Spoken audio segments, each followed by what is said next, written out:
We investigated public opinion and media coverage in the lead up to the Iraq War, which is a very important democratic moment.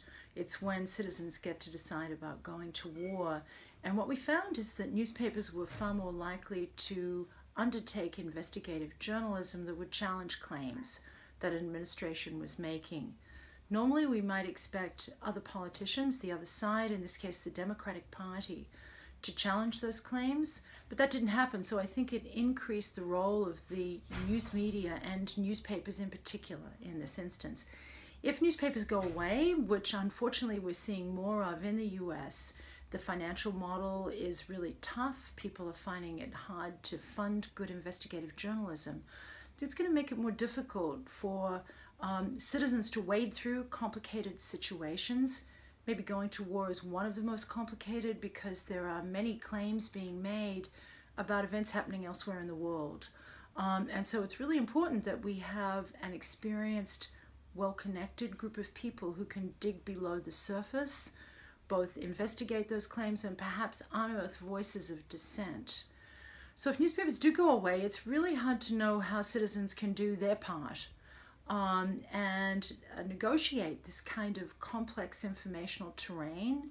We have the internet, and I think we have a lot of questions about the internet, how it's funded, whether such high quality journalism and in-depth investigative journalism will happen there. In the past, large newspaper organizations had the money and the staff and the experience to undertake this kind of digging.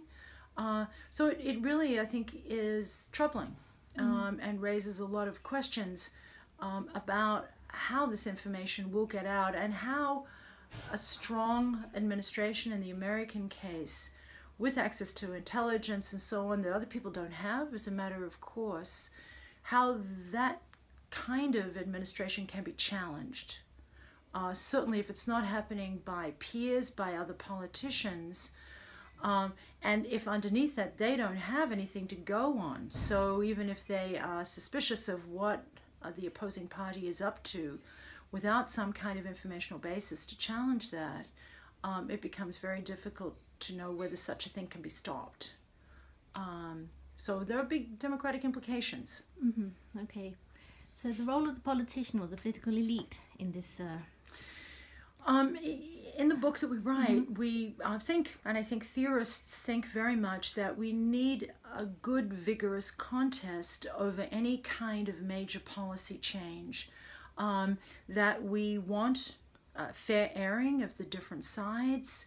At a minimum, we want the major opposing parties or the major opposing coalitions to fight it out so that there is a fair hearing and that people can hear all sides. That seems extremely important. Without that, it's very easy to just get this one-sided flow of information, which in the absence of any kind of challenge, and especially when it's outside everyone's personal experience and outside their everyday informational sources, without that, I think it becomes difficult to have a fair debate on the issues. So we really do need this kind of vigorous exchange. Do you think it's a losing battle, or is there hope? I mean, I think that if we have, democratic politics, we say democratic politics is always problematic, right? We always think it's ugly, it's full of disputatious disagreement, but on the other hand, we sort of need it. So I think we can hope that, I think we would worry more when there is excessive agreement, as weird as that sounds, especially in the US political system right now, where we're lamenting all of the disagreement. I mean, there's a lot of disagreement.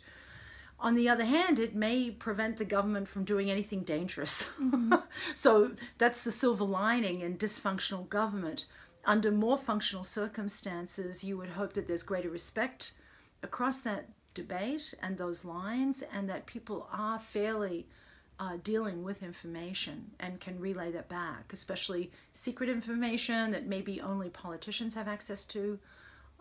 But we would like them to be fair players in that game and relay back as fairly as they can what they're hearing.